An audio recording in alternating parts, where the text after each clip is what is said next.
नमस्कार दोस्तों, यदि आपके घर का बेटा या आपका पति शराब पीता है और उसने शराब पी पी कर बहुत ही ज्यादा अपने सर पर कर्जा कर रखा है, आपका घर जो है वो कर्जे से डूबने के कगार पर आ गया है, तो दोस्तों आज की वीडियो आप लोगों के लिए बहुत ही ज्यादा महत्वपूर्ण होने वाली है। क्योंकि आज की वीडियो में मैं आप लोगों को 3 ऐसे चमत्कारिक पेड़ों के बारे में बताऊंगी जिसमें आप यदि गांठ मात्र लगा देते हैं तो आपकी मनोकामना पूर्ण होगी। साथ में शराबी व्यक्ति को शराब से निजात मिलेगी। इसके साथ ही दोस्तों यदि आपके घर में शराबी व्यक्ति ने बहुत सारा कर्जा कर दिया है तो उससे भी आज आपको मुक्ति मिलेगी। दोस्तों वीडियो बहुत ही महत्वपूर्ण होने वाली है, क्योंकि मैं अपनी माता बहन के पास हर वो संभव प्रयास को पहुंचाती हूँ जिसको वह आसानी से कर सके और किसी भी प्रकार का उनको कोई खर्चा ना करना पड़े। दोस्तों वीडियो को शुरू करने से पहले मैं मेरे आराध्य श्री लक्ष्मी नारायण को मैं कोटि कोटि प्रणाम करती हूँ, मैं उनको कोटि कोटि नमस्कार करती हूँ। दोस्तों हमारे हिंदू धर्म में वनस्पतियों का बड़ा ही महत्व रहा है। इसके साथ ही दोस्तों मैं आप लोगों को बता दूं, हमारे ऋषि मुनियों ने युगों साल पहले ही बता दिया था कि वनस्पति में जान पाई जाती है, जिसे वैज्ञानिक लोगों ने बहुत ही समय बाद बता पाया था, उसका विश्लेषण कर पाया था। हमारे जो ऋषि मुनि है वो बहुत ही विद्वान थे। इसके साथ ही ये कह सकते हैं कि हमारे ऋषि मुनियों ने जो बड़ी से बड़ी बीमारियां होती थी उन्हें औषधियों के द्वारा ही सही किया है।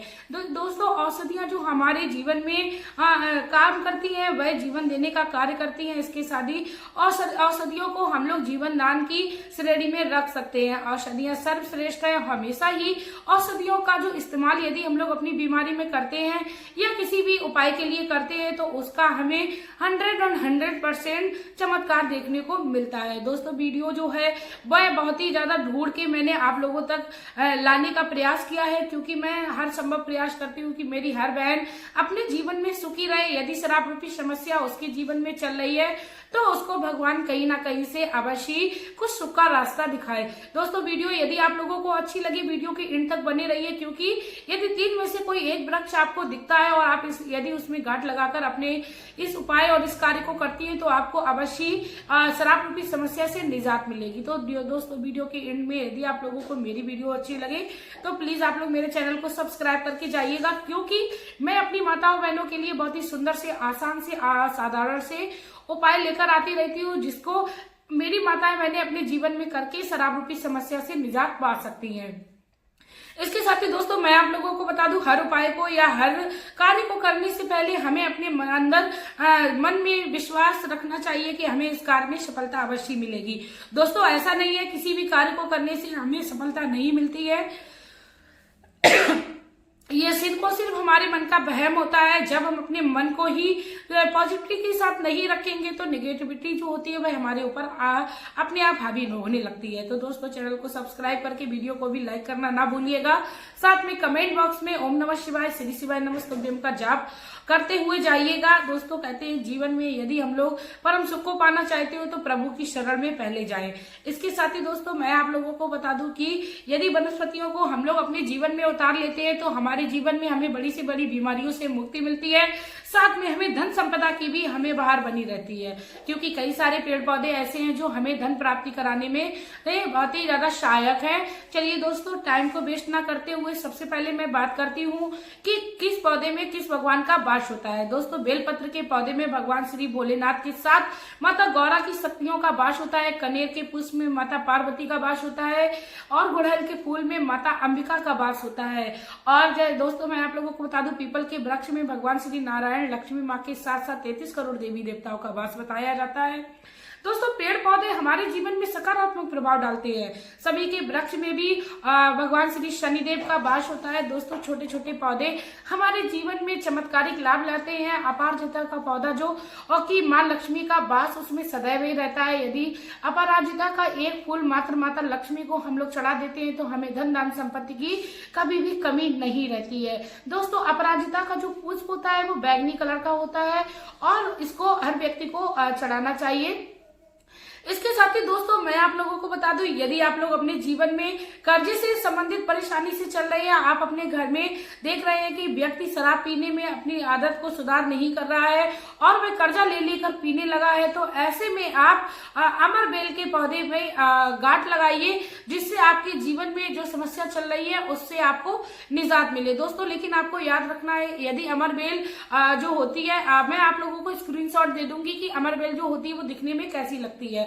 अमर बेल जो होती है वो यदि किसी पीपल के पेड़ पर फैली हुई है तो उसमें यदि आप गांठ लगाते हैं तो आपको इसका बहुत ही जल्द फायदा देखने को मिलता है, क्योंकि अमर बेल जो है वह उसका वर्णन जो है वो रावण संहिता में रावण ने बखूबी किया है दोस्तों। उसके चमत्कार के साथ साथ उसके द्वारा किए गए टोटकों के और उसको किस प्रकार धन खींचने का पौधा बताया जाता है। यदि हम लोग अपने जीवन में इस पेड़ में कहीं भी 3 गांठ मात्र लगाते हैं और अपनी मनोकामना को बोलते हैं, साथ में उस शराबी व्यक्ति का नाम बोलकर गांठों को लगाते हैं, तो हमारे जीवन में शराब संबंधी परेशानी से निजात मिलती ही मिलती है, साथ में हमें कर्जे से मुक्ति मिलती है, हमारे घर में धन संपत्ति बढ़ने लगती है।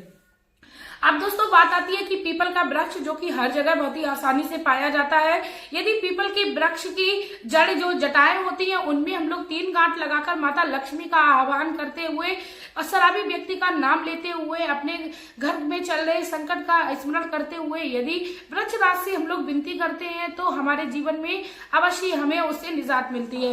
दोस्तों याद रखना है, गांठ थोड़ा आप सही से लगाइए, गांठ जो है वो खुलनी नहीं चाहिए। हमारे यहाँ काफी सालों से प्रथा चली आई हुई है कि यदि किसी मन्नत को मानना होता है तो हमारे यहाँ हमारे बड़े बुजुर्ग जो होते थे वो कहीं गांठ लगा आते थे। ये प्रथा दोस्तों जो है वो युगों युगों से चली आई है, उसी का वर्णन आज मैं आप लोगों को बताऊं। यदि आप अपने जीवन में चमत्कार को देखना चाहते हो तो आप भी इस चमत्कार को आजमाइए। हमारी वनस्पति जो है वो हर जगह हमें देखने को मिलती है। जैसा कि मैंने बताया, अपराजिता का जो पौधा होता है वह भी बहुत ही ज्यादा हम लोगों को सुख प्रदान कराने वाला होता है। तो अपराजिता का पौधा जो कि बेल रूप में होता है, यदि आपको कहीं भी दिख जाए तो आप उसकी जड़ में, तने में, आप कहीं भी उसमें 3 गांठ को लगाकर आइए और अपने जीवन में चल रही समस्या को बोलिए, इससे आपके जीवन में आपको अवश्य निजात मिलेगी। दोस्तों ये तीनों ही पौधे मैंने बहुत ही आसानी से आपको मिल जाएंगे इसलिए बताए हैं। और दोस्तों बता दूं, थोड़ा अमर बेल का पैदा हो सकता है आपको कहीं जंगल अंगल झाड़ में जाना पड़े, लेकिन दोस्तों पीपल का और अपराजिता का पौधा आपको आसानी से हर जगह मिल जाएगा। तो दोस्तों यदि आप अपने जीवन में चमत्कार को देखना चाहते हो और नमस्कार करना चाहते हो तो 3 गांठ रूपी उपाय को करिए। काफी बड़े बड़े मंदिरों में हम लोगों ने देखा है कि माताओं बहनों को यदि गांठ लगाने के लिए कोई चीज नहीं मिलती है तो वह पॉलिथीन से ही मंदिर में गांठ लगा के आती है। मौली कलावा का भी इस्तेमाल किया जाता है। आप चाहें तो यदि पौधे में गांठ नहीं लग रही है तो आप मौली कलावा का भी इस्तेमाल कर सकती है। लेकिन दोस्तों गांठ लगाने की जो प्रथा है वह मैं आप लोगों को फिर बताना चाहूंगी कि यदि आप लोगों को लग रहा है ये कुछ नहीं है, ये सिर्फ और सिर्फ लोगों को बहकाने के लिए है, दोस्तों बिल्कुल नहीं है। हमारी जो भी प्रथा है कभी हम लोग ध्यान नहीं देते हैं कि आखिर इस प्रथा को हम लोग इतना ज्यादा क्यों कर रहे हैं या हमारे बड़े बुजुर्ग कर रहे हैं, उसके पीछे पीछे हम लोग क्यों करते हुए चल रहे हैं। हर व्यक्ति को हर चीज का सार जानना चाहिए, तभी उसका काम करना चाहिए। तो आप अपने जीवन में गांठ रूपी इस उपाय को करिए। साथ में दोस्तों मैं आप लोगों को बता दूं, यदि आप लोगों को मेरी ये वीडियो अच्छी लगी हो और आपके आसपास या आपके किसी मित्र को इस प्रकार की कोई समस्या हो, आपकी कोई सखी या ऐसी हो जो इस समस्या से परेशान चल रही हो, तो आप उसके जीवन तक ये वीडियो को पहुंचाइए, क्योंकि एक वीडियो यदि आपके जीवन में चल रही परेशानी से निजात दिलाएगी, साथ में आपके आसपास के व्यक्तियों को भी निजात दिलाएगी, तो इससे भगवान आपसे बहुत ही ज्यादा प्रसन्न होंगे। आप अपने जीवन में शुभ कार्य करते रहिए। दोस्तों मेरी भी यही भगवान से विनती रहेगी, हे लक्ष्मी नारायण, इस समस्या से जो भी परेशान चल रहा हो, मेरी हर माता बहन अपने जीवन में खुशी हो और आप उनकी हर समस्याओं का समाधान करें। आप इस संसार को विष से बचाने वाले हो, तो आप इस संसार को विष रूपी शराब से अवश्य बचाइए और हर किसी के घर में खुशियों को भरिए। हे मेरे श्री लक्ष्मी नारायण, आप अपने जीवन में जो भी व्यक्ति शुभ कार्यों को करे और गरीबों पर दया करे, उस पर आप दया अवश्य करना। हे लक्ष्मी नारायण, आप उसका धन दान संपत्ति के साथ घर भरे रखना, साथ में माता लक्ष्मी के साथ आप उस घर में निवास करना। दोस्तों इसी के साथ अब मैं वीडियो में आप लोगों से लेना चाहूंगी विदा। आपका प्यार और कीमती समय देने के लिए धन्यवाद।